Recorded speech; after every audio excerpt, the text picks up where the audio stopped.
नमस्कार। कैसे हैं आप सभी। आशा करता हूँ आप ज़बरदस्त होंगे, खुश होंगे, तंदुरुस्त होंगे। बहुत बहुत स्वागत है आपका मेरे इस YouTube चैनल में जिसका नाम है गुरुकुल क्लासेस। नवरात्रि की आप सभी को ढेरों बधाई, शुभकामनाएं। माता रानी आपके घर में, आपकी ज़िंदगी में खुशियाँ लेकर आएँ और आने वाले दिनों में आपको बहुत जल्दी सफलता मिले। जैसा कि मैंने आप सभी से कहा था कि मैं मैथ्स की चैप्टर वाइज वीडियो लेकर आऊँगा, तो आज हम इस वीडियो में लाभ और हानि के कुछ बेसिक कॉन्सेप्ट सीखेंगे।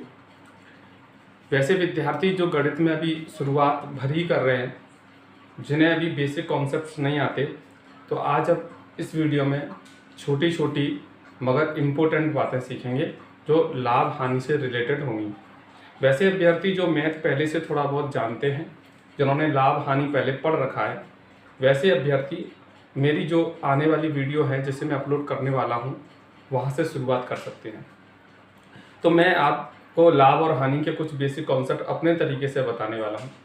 तो चलिए शुरू करते हैं इस वीडियो को। अगर आप इस वीडियो को एंड तक देखेंगे तो आपको ज़रूर आज लाभ हानि का कॉन्सेप्ट क्लियर हो जाएगा। अगर आप इस चैनल पर पहली बार विजिट करने हैं तो एक बार इस वीडियो को लाइक कर दें और चैनल को सब्सक्राइब कर लें, ताकि जो भी वीडियो मैं लेकर आऊँगा वो उसका नोटिफिकेशन आपको मिलता रहे। तो लाभ हानि का जो कॉन्सेप्ट होता है वो होता क्या है एक्चुअली, देखिए मैं आपको पहले बेसिक्स इसके बताना चाहता हूँ।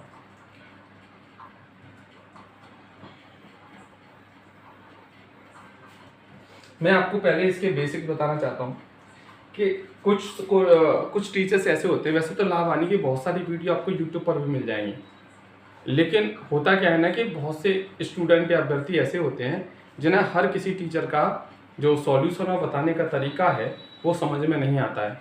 न जाने किस टीचर का कॉन्सेप्ट उन्हें समझ में आ जाए। तो शुरू करते हैं लाभ हानि। हाँ, एक बात और मैं बता दूं कि मैं ऐसा नहीं है कि मैं लाभ हानि से शुरुआत कर रहा हूँ मैथ की। मैं किसी भी चैप्टर की शुरुआत करूँगा मैं उसे टाइप वाइज ज़रूर कराऊँगा, first type, second type, third type, ऐसे। और सभी चैप्टर्स की मैं प्लेलिस्ट बना दूंगा। जो भी चैप्टर आपको सीखना है, जिस भी चैप्टर को आप सीखना चाहते हैं, उसकी प्लेलिस्ट में जाकर उसकी वीडियो आप देख सकते हैं। तो मैं सभी टाइप कराऊंगा, लो लेवल से हाई लेवल। तो लाभ हानि एक्चुअली होता क्या है उसका थोड़ा बेसिक कॉन्सेप्ट।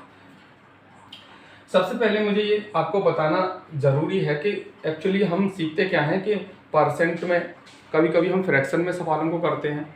तो होता क्या एक्चुअली, देखिए मेरी बात समझिए जरा, कि कोई भी संख्या है, जैसे मैंने किसी को मान लीजिए 2000 रुपये दिए।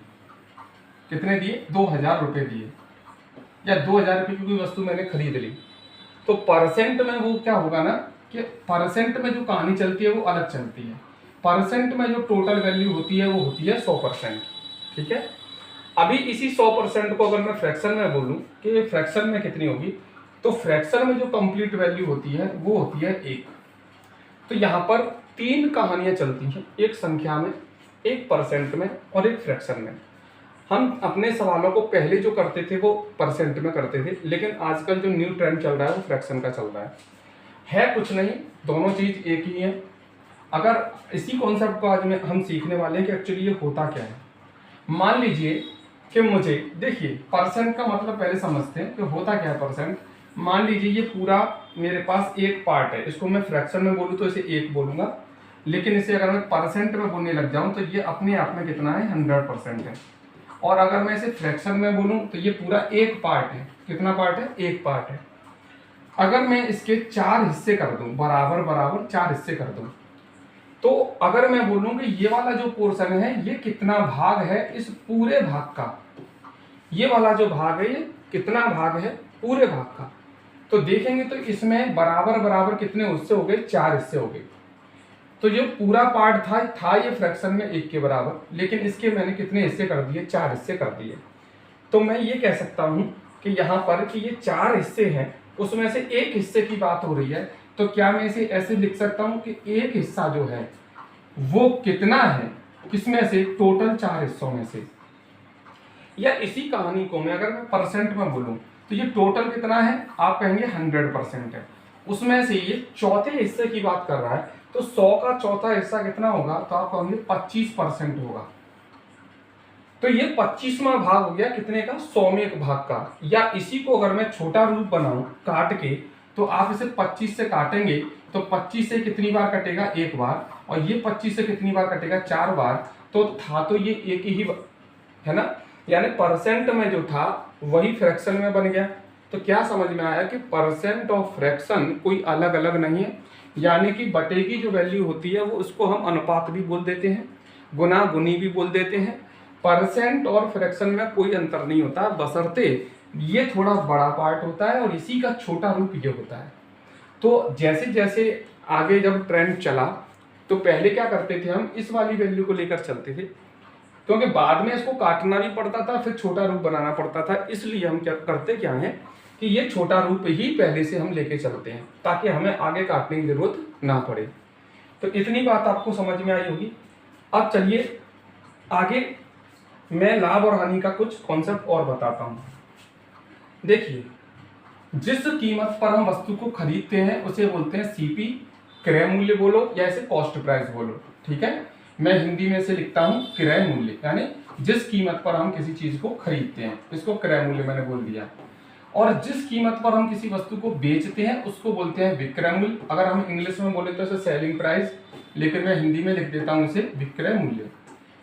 अगर हमें ये देखना है कि लाभ कब होगा और हानि कब होगी, तो ये आपको समझना पड़ेगा कि कभी भी विक्रय मूल्य जो है, विक्रय मूल्य अगर ज्यादा है क्रय मूल्य से, अगर विक्रय मूल्य जो है वो ज्यादा है किससे, क्रय मूल्य से, तो इसका जो अंतर होगा इसी को हम प्रॉफिट बोलेंगे या क्या बोलेंगे, लाभ बोलेंगे। ध्यान रखना, इसे प्रॉफिट परसेंट नहीं बोलेंगे, प्रॉफिट बोलेंगे। लेकिन अगर सीपी ज्यादा है किससे, खरीदी हुई कीमत से, तो उसे हम लॉस बोलेंगे, क्या बोलेंगे, इसे हम हिंदी में हानि बोलेंगे, ठीक है। लेकिन वो हमसे मोस्टली ज्यादातर पूछता क्या है सवालों में कि हमें लाभ प्रतिशत बताओ या हानि प्रतिशत बताओ। अब मेरी बात समझना कि हम किसी लाभ और हानि को प्रतिशत में कैसे बदल सकते हैं। तो अगर मुझे प्रॉफिट और लॉस कभी भी परसेंट में बदलना पड़ जाए तो हमेशा याद रखना 3 चीजें इंपॉर्टेंट होती हैं। एक होता है सीपी जिसे हम क्रय मूल्य बोलेंगे, एक होता है एमपी जिसे हम मार्केट प्राइस बोलते हैं, ठीक है, यानी कि अंकित मूल्य बोलते हैं, एक होता है एसपी यानी सेलिंग प्राइस। क्रय मूल्य पर हम किसी वस्तु को खरीद कर लाते हैं। जैसे मान लीजिए कि मैंने कोई वस्तु 2000 रुपये में खरीद ली। अब जितने की मैं खरीद के लाया हूं क्या मैं उतने में ही बेच दूंगा, नहीं ना। पहले मैं क्या करूंगा, इस पे कुछ वैल्यू बढ़ाकर रखूंगा। जैसे मान के चलो मैंने इस पे 500 रुपये बढ़ाकर रख दिए तो इसकी वैल्यू कितनी होगी, 2500। तो जो मैंने वैल्यू बढ़ाकर रखी इसी को बोलते हैं मार्केट प्राइस। तो अब इस वैल्यू को मैं बेचूंगा, मतलब इस वाली वस्तु को 2500 वाली वस्तु को मैं बेचूंगा, क्योंकि मुझे क्या होता है कि ग्राहक मुझसे डिस्काउंट मांगेगा, इसलिए मैंने ये वैल्यू बढ़ाई 500 रुपये। और डिस्काउंट मैं किस कीमत पर दूंगा, इस कीमत पर ना देखे किस पे दूंगा, एमपी पे दूंगा। तो एक बात यहाँ से समझ में आ रही है कि हमेशा डिस्काउंट किस पर देते हैं, एमपी पर देते हैं। तो कभी भी अगर डिस्काउंट की बात होगी तो ये दोनों चीजें हमारे हमें पता होनी चाहिए, एक एमपी और एक एसपी। यानी कि डिस्काउंट के बाद हमेशा चीज बेची जाती है, इस बात को आपको ध्यान रखना है। कभी भी डिस्काउंट देगा तो हमेशा डिस्काउंट के बाद चीज बेची जाएगी। यानी डिस्काउंट में 2 चीजें आती है निकलकर, एक एमपी और एक एसपी। मान के चलो मैंने इसमें डिस्काउंट दे दिया 200 रुपये का, अभी मैं परसेंट में डिस्काउंट नहीं दे रहा हूँ, अभी मैं रुपये में ही आपको बता रहा हूँ। 200 रुपये का डिस्काउंट दिया तो 200 का मैं डिस्काउंट दूंगा तो इसे बेचूंगा कितने का, 2300 का। तो पूछेगा बताइए ओवरऑल मुझे कितने का लाभ हुआ या कितने की हानि हुई। तो आप ध्यान से देखेंगे तो लाभ और हानि मुझे किस पे निकालनी होती है, सीपी पे, ठीक है। तो होता क्या कि सीपी जो होता है, खरीदी हुई कीमत से हम कीमत बढ़ाकर रखते हैं, उसे एमपी बोलते हैं, और एमपी पर डिस्काउंट देके चीजों को बेचते हैं। फिर हमें पता चलता है कि हमें लाभ हुआ है या हानि हुई है। और लाभ हानि किस पर होती है, हमें सीपी यानी खरीदी हुई कीमत पर होती है। तो हमें 2 बातें यहाँ से समझ में आई। पहली चीज क्या समझ में आई कि अगर हमें कभी भी डिस्काउंट की बात बोलेगा, किसकी बात बोलेगा, डिस्काउंट की बात बोलेगा, तो 2 चीजें यहाँ पर निकल कर आएंगी। पहली चीज क्या आएगी, एक तो आएगी एमपी, यानी एमपी पे डिस्काउंट देगा, और डिस्काउंट के बाद सीधी क्या आएगी, सेलिंग प्राइस निकल कर आएगी। और कभी भी अगर लाभ और हानि की अगर बात करेगा तो लाभ हानि में 2 चीजें कौन कौन सी होंगी, एक तो होगी सीपी और एक होगा क्या, एसपी, ठीक है। यानी कभी लाभ हानि की बात करेगा तो वहां पर सीपी एसपी की चर्चा होगी, और कभी डिस्काउंट की बात करेगा तो एमपी और एसपी की चर्चा होगी। और हमेशा लाभ हानि हमें किस पर होती है, तो खरीदी हुई कीमत पर लाभ हानि होती है। और अब आपके मन में ये होगा सर लाभ और हानि अगर पूछे तो इसे परसेंट में बदलते कैसे हैं। बहुत आसान है, कभी भी आपको लाभ और हानि को परसेंट में अगर बदलना है, जैसे मान के चलो मुझे 200 रुपये का लाभ हो गया, अगर मैंने कोई चीज 2000 में खरीदी या 200 की खरीदी और मैंने उसे मान के चलो 400 में बेच दिया, तो बताइए ये सीपी है और ये एसपी है, बताइए मुझे लाभ हुआ या हानि हुई। तो आप कहेंगे 200 रुपये का लाभ हो गया, रुपयों में तो 200 का हो गया, लेकिन अगर इसे को परसेंट में बदलना हो तो कोई भी चीज हो उसे अगर परसेंट में बदलना है तो पहले उसे ऊपर रखेंगे। और लाभ हानि किस पर बताया था मैंने आपको, सीपी पर बताया था, तो सीपी से तुलना हुई है तो इसको कहाँ रखेंगे, नीचे रखेंगे। और हमेशा 100 का क्या कर देंगे, गुणा परसेंट में बदलने के लिए। तो लाभ हो या हानि हो उसे ऊपर रखना है परसेंट में बदलने के लिए। सीपी हमेशा कहाँ आएगी, नीचे आएगी। 100 का क्या कर देंगे, गुणा। इसको सॉल्व कर लेंगे, 200 से 200, तो मेरा परसेंट में जो मान निकल कर आएगा लाभ, वो कितना आएगा, 100% आएगा। तो उम्मीद है आपको ये बात तो समझ में आई होगी। एक बात और मैं आपको बता दूं कि देखिए, सबसे इंपॉर्टेंट बात इस चैप्टर की ये है कि थोड़ा सा परसेंट का भी कॉन्सेप्ट आपको समझना होगा। वो क्या, कि देखिए एक्चुअली क्या होता है ना कि अगर हम 100% मान के करते हैं किसी चीज को, तो थोड़ा सा हमें वो टाइम कंज्यूमिंग हो जाता है। क्यों ना हम परसेंट की जगह फ्रैक्शन में ही सीखें तो ज़्यादा हम टाइम बचा लेंगे अपना। देखो होता क्या है, पहले तो आपको ये परसेंट का मतलब समझना पड़ेगा। जैसे मैंने लिखा कि मान लीजिए मुझे किसी वस्तु को बेचने पर 25% का क्या हुआ, लाभ हुआ। अब इसमें होता क्या है ना कि फ्रैक्शन से हमें फायदा ये होता है कि इस 25% की सिंगल वैल्यू आपको परसेंट की दिख रही है, लेकिन इसमें हमारी 3 वैल्यू छुपी हुई है। आपको दिख एक रही है, लेकिन अगर मैं इसे फ्रैक्शन में बदल दूंगा तो इसमें मेरी 3 वैल्यू छुपी हुई है। पहली वैल्यू क्या है, पहले तो मैं इसे फ्रैक्शन में बदलता हूँ। और फ्रैक्शन क्या होता है, कुछ नहीं होता, वही अनुपात होता है। देखो कैसे बदलते हैं, 25% को मैं हटाऊंगा तो परसेंट का हमेशा मतलब क्या होता है, बटे 100।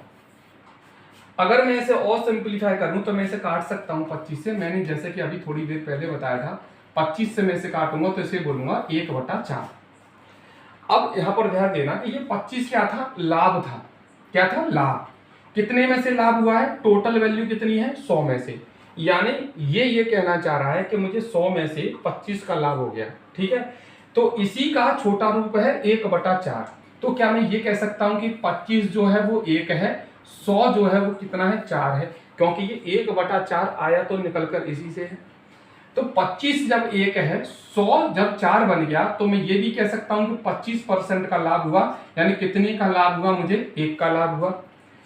और ये जो लाभ हानि होती है वो किस पर होती है, सीपी पर होती है, तो ये सीपी होगा।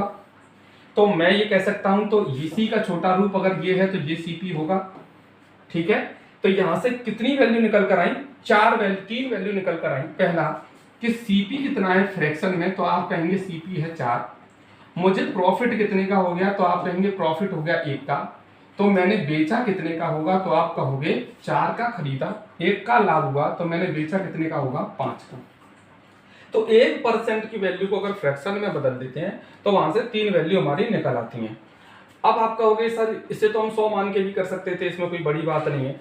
जैसे सीपी मान लो 100% का मैंने खरीदा और मुझे प्रॉफिट हो गया कितने का, 25% का, तो मैंने बेचा कितने का होगा, तो मैंने बेचा होगा इसे 125 का। अब इधर मेरी बात सुनना ध्यान से, देखिए 100 पे 25 का लाभ हुआ, तो 100 पे जो हम परसेंटेज वैल्यू निकालते हैं, एक्चुअली जैसे 100 पे मैंने 20% निकाला तो आंसर मेरा 20 ही आएगा। 100 पे 10% निकाला तो आंसर मेरा 10 ही आएगा। तो 100 पे हम कितनी भी परसेंटेज वैल्यू का मान निकाल दें उतना ही आंसर आता है, लेकिन ये सिर्फ 100 के लिए अलाउ है। अगर हम 120 का 20% निकालेंगे तो 20% आंसर नहीं आएगा।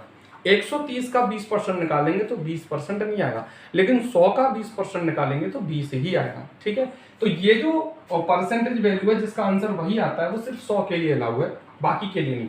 जैसे मैं कह दूं कि मुझे 120 रुपये 120% पे, जैसे सीपी मान के चलो टोटल 120 है मान लो, अगर मुझे इस पर 10% का लाभ हुआ, तो अगर 100 पे 10% का लाभ होता तो मेरी वैल्यू 10 ही आती, लेकिन 120 पे अगर 10% का लाभ हुआ है तो मुझे निकालना पड़ेगा, यहाँ पर 10 नहीं आएगा। जो निकाल के देख लेते हैं 10% का लाभ। और एक बात और बता दें कि कभी भी लाभ होता है, जैसे 10% का लाभ, तो उसे 100 में जोड़ के लिखना है, और कभी भी हानि होती है तो उसे 100 में घटा के लिखना है। जैसे 10% का लाभ हो रहा है तो आपको 110 बोलना है, और 10% की हानि हो रही है तो आपको 90% बोलना है, चाहे वो 100 के लिए निकालें चाहे 120 के लिए। मैंने बोला 120% है कोई, और बताइए उसका 10% कितना होगा, तो यहाँ पर 10 आंसर नहीं आएगा, ये सिर्फ 100 के लिए 10 आएगा। चलो नेक्स्ट देख लेते हैं एक बार। 10% में निकालता हूँ तो इसका 2 जीरो कैंसिल हो जाएंगे, और ये कितना आएगा, 12 आएगा। तो 120 का 10% आया 12, लेकिन 100 का 10% कितना आता, 10 ही आता। तो 100 के लिए केवल ये अलाउ होता है। ये हमने छोटी छोटी बातें सीखी। अब एक चीज और मैं आपको बता दूं, किसी चीज को ये परसेंट में कैसे बदलते हैं मैं बता चुका हूं। ये छोटी छोटी बातें थी जो आपको चैप्टर से पहले आनी चाहिए। अब परसेंट का फायदा क्या है, जो हम इसमें भी कर सकते हैं, तो उस वहां पे फ्रैक्शन में क्यों कर रहे हैं, तो फ्रैक्शन में हम करते इसलिए हैं कि कभी कभी क्या होता है कि कुछ परसेंटेज वैल्यू आ जाती है। जैसे मैंने बोला कि मुझे 33 सही 1/3% की हानि हो गई, क्या हो गई, हानि हो गई। तो इसे अगर मैं 100 में घटाऊंगा, हानि हो जाए तो 100 में घटाना है, तो इस वैल्यू को 100 में घटाऊंगा तो इसमें थोड़ी सी दिक्कत आएगी मुझे घटाने में। तो फ्रैक्शन में कितना आसान होता है कि इसकी जो फ्रैक्शन वैल्यू होती है वो होती है 1/3। और ये 1/3 भी कैसे आया है, देखिए इसे सॉल्व करके देखते हैं। 33 या 99, और इसको एक को जोड़ेंगे तो 100, तो क्या मैं इसे 100/3 लिख सकता हूँ। और परसेंट है, परसेंट की जगह मैं क्या लिखता हूँ हमेशा, बटे 100, तो 100 से 100 कैंसिल हो जाएगा, तो फ्रैक्शन वैल्यू जो आएगी वो आएगी 1/3। 1/3 का मतलब क्या हो गया, अगर ये मेरी हानि हो रही है, हानि हो या लाभ हो, नीचे की वैल्यू हमेशा सीपी होती है, और ये ऊपर की वैल्यू 33% ही है, बस इसका छोटा रूप बन गया है। 33% की हानि, यानी मैं कह सकता हूं कितने की हानि, 1 की हानि। तो क्या आप ये कह सकते हैं कि खरीदा उसने कितने का, बताइए 3 का, और हानि कितने की होगी उसे, 1 की, तो उसने बेचा कितने का होगा बताना। तो 1 का लॉस कर लिया तो कितने का बेचा होगा, 2 का बेचा होगा। इस तरीके से हम यहाँ पर 1% की वैल्यू से 3 वैल्यू निकाल सकते हैं। इससे हमारा सवाल बहुत आसान हो जाता है। और आपको एक चीज और आनी चाहिए कि इस पूरे सवाल में जो भी सवाल आपके सामने आएंगे लाभ और हानि के, उस पूरे सवाल में आपको एक संख्या जरूर दी जाएगी। आपको करना क्या है, अगर आप इस कॉन्सेप्ट को सीख गए तो लगभग 50% या 60% यहीं पर चैप्टर कंप्लीट हो जाएगा। करना ये है कि पहले तो आपको किसी भी परसेंट को फ्रैक्शन में बदलना है, और वहां से 3 वैल्यू आपको निकाल लेनी है। फिर एक काम आपको ये करना है कि जो भी सवाल में संख्या दी जाएगी आपको, चाहे वो सेलिंग प्राइस हो, चाहे वो कॉस्ट प्राइस हो, चाहे वो लॉस हो, चाहे वो प्रॉफिट हो, कोई भी वैल्यू अगर संख्या में दी जा रही है तो उसकी तुलना हम यहाँ पर करेंगे फ्रैक्शन वैल्यू से। और अगर हम इस तुलना को करना सीख गए तो बाकी 60% काम यहीं पर खत्म हो जाता है, फिर कैलकुलेशन रह जाती है करने के लिए। तो चलिए शुरू करते हैं, 1-2 प्रश्न हम करके देख लेते हैं। मैं आपसे बस एक ही ये उम्मीद करना चाहूँगा, मैं आपसे एक रिक्वेस्ट करना ये चाहूँगा कि जो भी क्वेश्चंस मैं कराऊँ, जैसे मैं आज टाइप 1 कराऊँगा लाभ और हानि के, तो आप भी अपनी किसी भी किताब में, चाहे वो सगीर अहमद की किताब हो, चाहे वो SD यादव की किताब हो, आप भी उस पर प्रैक्टिस जरूर करें। फिर देखें कि जो वीडियो में हमने सीखा है क्या उसकी मदद से क्या हम उस प्रश्न को कर पा रहे हैं। ठीक है, अगर आपको वीडियो अच्छी लगी तो प्लीज़ वीडियो को लाइक करें, चैनल को सब्सक्राइब कर लें, ताकि अभी जितने भी चैप्टर में लाभ हानि, परसेंटेज, टाइम एंड वर्क और जो भी मेंसुरेशन, अलजेब्रा जो भी मैं आपको कंप्लीट कराऊंगा वो आपको वीडियो वाइज वीडियो मिलती रहे। तो चलिए शुरू करते हैं, कुछ क्वेश्चन को यहाँ पर करने की कोशिश करते हैं, वो देखिएगा। तो चलिए देखिए करना क्या है आपको, मैं आपको क्या सिखाना चाहता हूँ, मैं आपको ये सिखाना चाहता हूँ। पहला टाइप है, जैसे पहला क्वेश्चन आपको यहाँ पर दे रखा है कि एक व्यक्ति एक वस्तु को 2500 में खरीदता है। मैंने आपसे बोला था कि कोई भी प्रश्न हो, यहाँ पर संख्या में एक आपको मान जरूर देगा। उसने 2500 में खरीदा है, तो मैं ये लिख सकता हूँ क्या कि सीपी जो है, खरीदी हुई कीमत कितनी है, आप कहेंगे 2500 रुपये है। ठीक है, तो मैंने आपसे बोला था कि आपको 2 ऐसे करके कॉलम बना देने हैं, एक में आपको संख्या वाली वैल्यू रखनी है और एक में आपको परसेंटेज वाली वैल्यू रखनी है। और परसेंट की वैल्यू में आपको ये बता दूं कि चाहे सवाल में हमें परसेंटेज की वैल्यू ज़्यादा न दे रखी हो, लेकिन हमें हमेशा परसेंट में पहले से ही सारी चीज़ें पता होती हैं। क्यों पता होती हैं? क्योंकि हमारा परसेंट में जो सीपी होता है वो हमेशा 100% होता है, चाहे वो सवाल में दे रखा ना हो। फिर भी मतलब सवाल में सीपी 100% ना बोले, फिर भी हमें सीपी 100% मान के चलना है। हमेशा सीपी 100% लिख लेना हमेशा। अब आप बताइए कि उससे 15% का लाभ हुआ है, तो यहाँ पर एक वैल्यू दे रखी है कि प्रॉफिट जो हुआ है वो 15% का हुआ है, तो आप कॉमन सेंस से ये निकाल सकते थे कि उसने बेचा कितने का होगा। 100 का खरीदा है परसेंट में, 15 का लाभ हुआ है परसेंट में, तो क्या उसने 115% का बेचा होगा, क्योंकि 100 का 15% 15 ही होगा, ये मैंने आपको बताया था। अब आपको करना क्या है, मैंने बोला था कि एक संख्या जरूर दी जाएगी और परसेंट में आपको सभी मान पहले से पता होते हैं, क्योंकि हमें सीपी 100 पता ही है, प्रॉफिट दे दिया, एसपी हमने कॉमन सेंस से निकाल दिया। बस आपको ये तुलना करने आनी चाहिए। कैसी तुलना, कि यहाँ पर जो संख्या है वो यहाँ पर जो भी वैल्यू दे रखी है किसके बराबर है। तो यहाँ पर आप कहेंगे कि सर ये सीपी 2500 रुपयों में है और यहाँ परसेंट में कितना है, 100 है, तो आप ये कह सकते हैं कि 100% जो है सीपी परसेंट में 2500 के बराबर है। जो आपने तुलना कर ली, तो मान लीजिए बस कैलकुलेशन रह गई करने। 100% की वैल्यू आपको पता है, सवाल में विक्रय मूल्य ने एसपी पूछ लिया है, एसपी यहाँ पर 115 है, तो आपसे 115% की वैल्यू पूछ ली है। और हमेशा याद रखना कि अगर 100 की वैल्यू पता है और कितने भी परसेंट की वैल्यू आपसे पूछे, तो आपको सिर्फ एक काम करना है, इन दोनों का गुणा और इसका भाग दे देना है हमेशा हमेशा, ठीक है। चलिए अब देखिए इसकी कैलकुलेशन कैसे करते हैं। तो आपको 2500 में करना क्या है, 115 का गुणा, जिसका मान पूछे हमेशा उसका गुणा होता है, और ये 2500 कितने परसेंट के बराबर था, 100 के बराबर था, इसका हमेशा भाग होता है। कैलकुलेशन में कैसे करेंगे देखिए, क्या मैं इस 2 जीरो से ये 2 जीरो कैंसिल कर सकता हूँ। 25 का पहाड़ा आता है, 25 पंजे 125, 12 यहाँ से लगेगी, 25 से कम 25 और 12 जोड़ूंगा तो ये 37 हो जाएंगे, हासिल लगेगी 3, 25 से कम 25 26, 27, 28, क्या मेरा आंसर जो आएगा वो 2875 आएगा, जो परसेंट 115% आएगा। तो 115% मेरा जो होगा उस रुपयों में कितना होगा, 2875 होगा। किस पर आप राइट टिक लगाओगे, बी पर लगाओगे। ये जो सेकंड क्वेश्चन है, पहला क्वेश्चन उम्मीद आपको समझ में आया होगा। दूसरा जो क्वेश्चन है आप खुद ट्राई करके देखें एक बार वीडियो को रोककर, क्या आप कर पा रहे हैं इस प्रश्न को, ठीक है। इस सवाल को मैं आपको होमवर्क में देता हूं, क्या आप कर पाएंगे, ठीक है। चलिए तो आगे बढ़ते हैं, एक और क्वेश्चन हम ऐसा ट्राई करके देखते हैं, थोड़ा स्पेस मिल जाए करने को। सोहन ने एक प्लॉट को 15% की हानि पर 2,55,000 में बेचा। 10% लाभ कमाने के लिए उसे इस प्लॉट को कितने मूल्य में बेचना चाहिए। बहुत से स्टूडेंट जो इस वीडियो को देख रहे होंगे वो ये मन में सोचेंगे और कमेंट करेंगे मुझे बार बार कि इतनी इजी क्वेश्चंस क्यों कराते हैं सर। तो मैं बता दूं कि जो भी स्टूडेंट पहले शुरुआत कर रहे हैं वो ये वीडियो उनके लिए है, ताकि उन्हें बेसिक समझ में आ जाए। जो स्टूडेंट पहले मैथ सीख चुके हैं या एक आध दो बार लाभ हानि पढ़ चुके हैं, वो मेरी तीसरी चौथी वीडियो से शुरुआत, ऐसे प्रश्न तो मुझे सिखाने ही पड़ेंगे क्योंकि मैं टाइप वाइज चलूंगा। और लेटेस्ट क्वेश्चन है, बिल्कुल अभी CHSL में आए हुए क्वेश्चन है, तो अब मैंने तो बनाए नहीं है, CHSL वालों ने बनाए हैं, तो इजी बनाए हैं, तो इसमें मेरी क्या गलती है। सोहन एक प्लॉट को 15% हानि पर, मैंने आपसे क्या बोला था, आपको 2 कॉलम बनाने हैं, कितने में बेचता है, तो रुपयों में बात करें तो ये बेचता है 2,55,000 का बेचता है। कितने का, 2,55,000 का। और हानि कितने की होती है, अब परसेंट में यहाँ पर लॉस दे रखा है कितना, 15%। और सीपी हमेशा परसेंट में कितनी होती है, तो मैंने आपको बताया था अभी थोड़ी देर पहले, इसको 100 मानकर चलना है।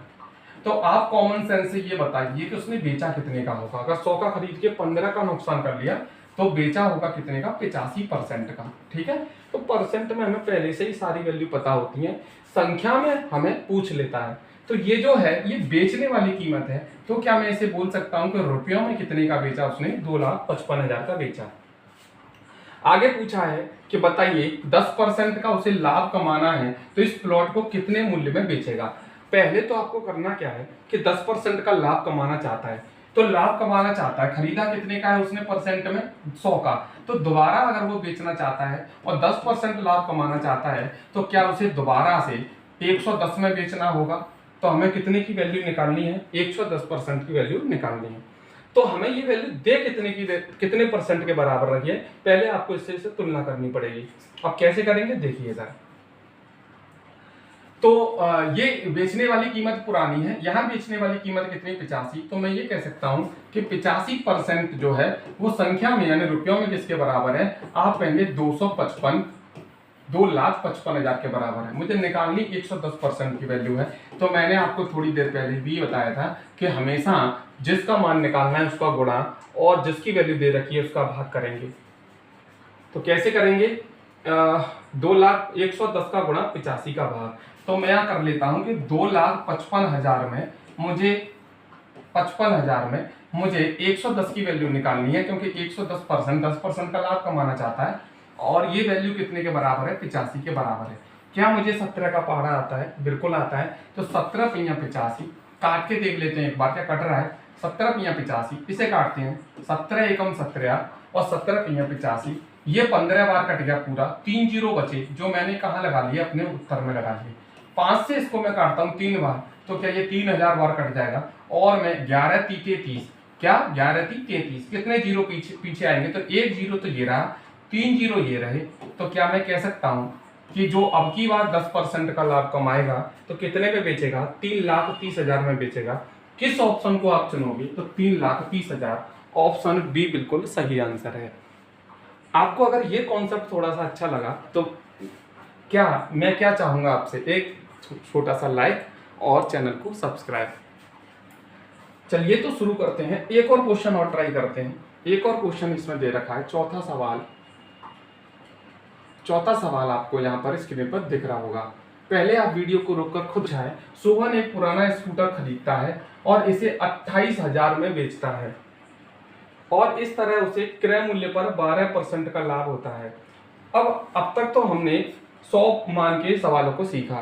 क्या सर आप हमको फ्रैक्शन में सिखा सकते हैं कि फ्रैक्शन में कैसे करेंगे? तो बिल्कुल, चलिए फ्रैक्शन में सीखते हैं कि फ्रैक्शन में कैसे करेंगे। आंसर चाहे आप 100% मान के करो चाहे फ्रैक्शन से मान के करो, आंसर दोनों से सेम आएगा। अब देखिए, क्रय मूल्य पर 12% का लाभ हुआ है, तो 12% को पहले फ्रैक्शन में बदलेंगे।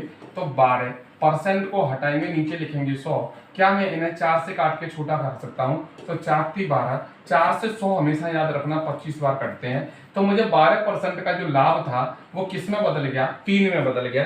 तो मैं कह सकता हूँ कि मुझे कितने का लाभ हुआ? 3 का लाभ हुआ। और नीचे लाभ हानि अगर बात हो रही है तो नीचे क्या होता है? सीपी होता है। तो मैं कह सकता हूँ कि सीपी जो है यानी खरीदी हुई कीमत कितनी है? 25, और मुझे प्रॉफिट कितने का हुआ है?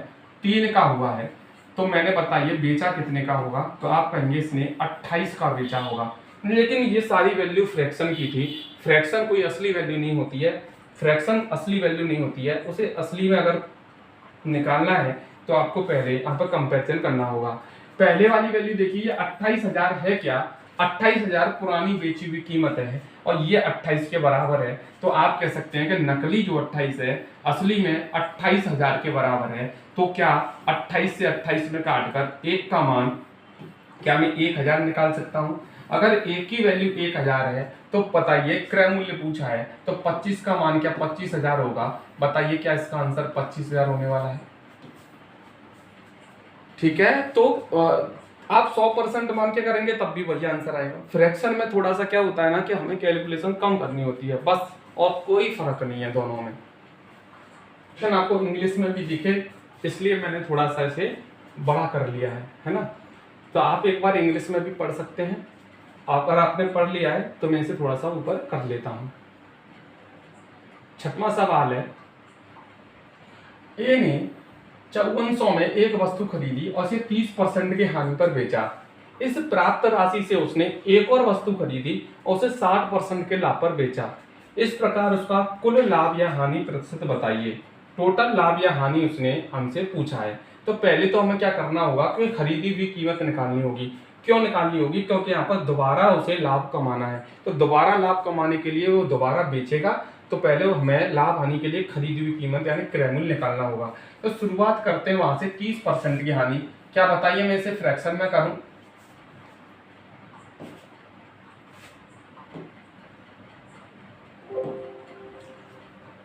फ्रैक्शन में करके देखते हैं एक बार। तो 30% की हानि, तो क्या मैं इस 30% को फ्रैक्शन में बदलूंगा तो मैं ये कह सकता हूं कि 3/10। और हानि या लाभ किस पर होता है? तो सीपी पर होता है। यानी कि 30% की हानि कितने की हानि? 3 की हानि। तो मैं ये कह सकता हूं कि खरीदा उसने कितने का? 10 का। नुकसान यानी लॉस उसे कितने का हो गया? 3 का। तो उसने बेचा कितने का होगा? तो आप कहेंगे उसने 7 का बेचा होगा। ठीक है, यहाँ तक आपको समझ में आ गया। लेकिन संख्या में उसने कितने का खरीदा है, तो आप कहेंगे 5400 का खरीदा है। कितने का खरीदा है? 5400 का खरीदा है। और 30% हानि पर इसने इसे बेच दिया है। ए ने 5400 में एक वस्तु खरीदी और 30% हानि पर इसे बेच दी। तो आप ये कह सकते हैं कि ये जो 10 वैल्यू है वो कितने के बराबर है? 5400 के बराबर है। तो बताइए एक जो वैल्यू होगी वो किसके बराबर होगी? तो इस जीरो से एक जीरो ये कैंसिल हो जाएगा, आप कहेंगे 540 के बराबर होगी एक की वैल्यू। तो हम यहाँ पर विक्रय मूल्य निकाल सकते हैं, यानी उसने वो स्कूटर बेचा कितने का? 30% की हानि पर बेचा, यानी 7 का बेचा। तो एक का वैल्यू जब आपको पता हो तो जितने की भी पूछे उसका बस गुणा कर दीजिए, तो रुपयों में निकल आएगा ये 7 चौक 28, 2 हासिल 35, 36, 37, यानी उसने वो स्कूटर बेचा कितने का?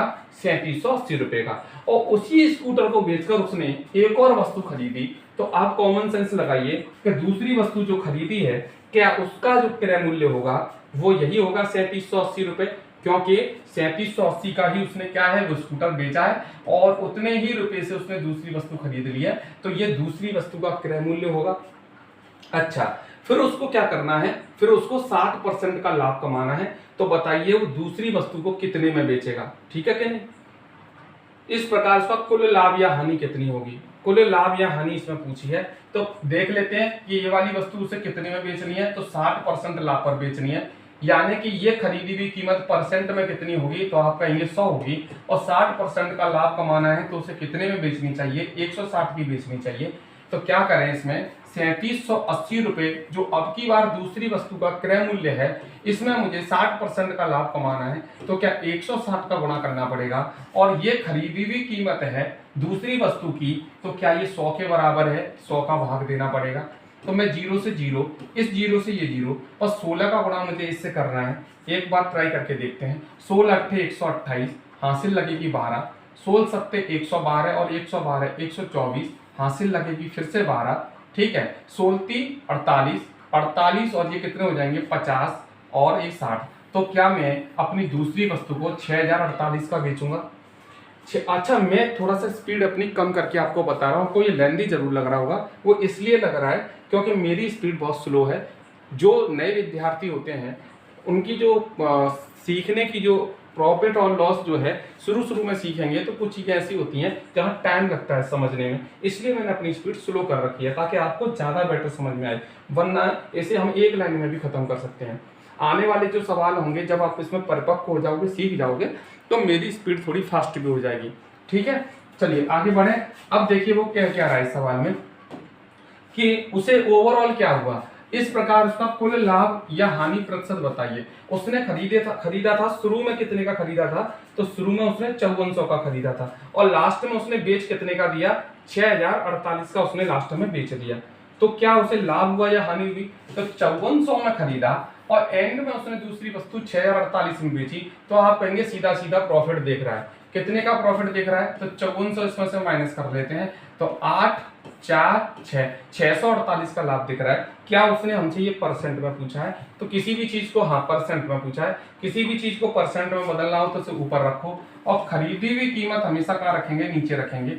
ठीक है, ओवरऑल पूछा है ना, तो ओवरऑल में तो पुरानी खरीदी हुई चीज को रखेंगे, कीमत को रखेंगे, 100 का गुणा कर देंगे। 2 जीरो से ये 2 जीरो कट होगा, 54 से ये कितनी बार कट जाएगा?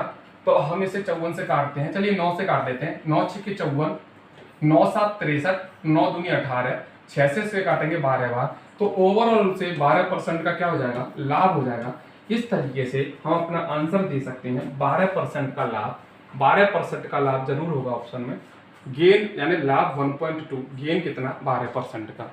ठीक है, तो आज मैंने इस वीडियो में आपको बस छोटी छोटी बातें बताई। लाभ हानि होता क्या है, परसेंट में फ्रैक्शन वैल्यू क्या होती है, 100% मतलब क्या होता है, ये फ्रैक्शन जो आप बोलते रहते हैं ये होता क्या है, और 1-2 प्रश्न हमने इस पर लाभ हानि पर बेसिक सवाल सीख लिया। जो लेटेस्ट क्वेश्चन है हाल ही में CGL में और CHSL में MTS में पूछे गए हैं जो हैं वो नज़दीक हैं। एक तो पैट का एग्जाम है 28 और 29 तारीख को। आने वाले महीने में दिल्ली पुलिस का एग्जाम है। यूपी पुलिस की भी चर्चाएं भी चल रही हैं, तो यूपी पुलिस का भी एग्जाम आ सकता है, और एक और एग्जाम जो रेलवे में RPF का है वो आ सकता है। इसीलिए मैं आपको मैथ की ये सीरीज शुरू कर रहा हूँ। अगर आप मैथ की मेरी ये सीरीज पूरी कंप्लीट देख लेते हैं तो आपको आने वाले एग्जाम में काफ़ी मदद मिलने वाली है। तो चलिए यहीं विराम देते हैं इस वीडियो को। अपना ध्यान रखिए, खुश रहिए, जय हिंद।